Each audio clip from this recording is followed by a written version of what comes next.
ஏய் ஒரு நிமிஷம் இல்ல, எங்க போற? என் ஃப்ரெண்ட்ஸோட ஊர் சுத்த போறேன். எது? மத்தெல்லாம் கேட்க, இது மட்டும் கேட்காது.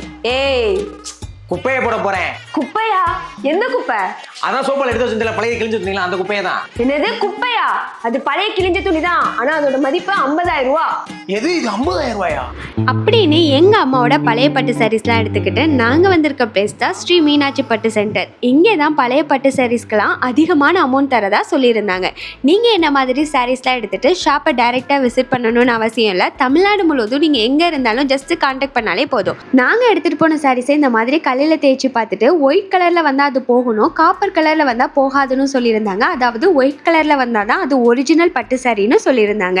நான் எடுத்துகிட்டு போன சாரீஸில் 2 ஒரிஜினல் பட்டு சாரீஸ் இருந்துச்சு. அதுக்கு நாங்கள் எக்ஸ்பெக்ட் பண்ணதை விடவே அதிகமான அமௌண்ட் கொடுத்தாங்க. உங்கள் வீட்லேயும் பழைய துணியாக நினச்சி பட்டு சாரீஸ்லாம் வச்சுருந்தீங்கன்னா ஸ்ரீ மீனாட்சி பட்டு சென்டரில் கொடுத்து கை நிறைய பணமாக மாற்றிக்கோங்க. எக்ஸாக்ட் லொகேஷன் மதுரை செம்மேரி சர்ச்சுக்கு பக்கத்தில் இந்தியன் ஓவர்சீஸ் பேங்க் ஆப்போசிட்லேயே லொக்கேட் ஆயிருக்கு ஸ்ரீ மீனாட்சி பட்டு சென்டர். மறக்காமல் விசிட் பண்ணுங்கள்.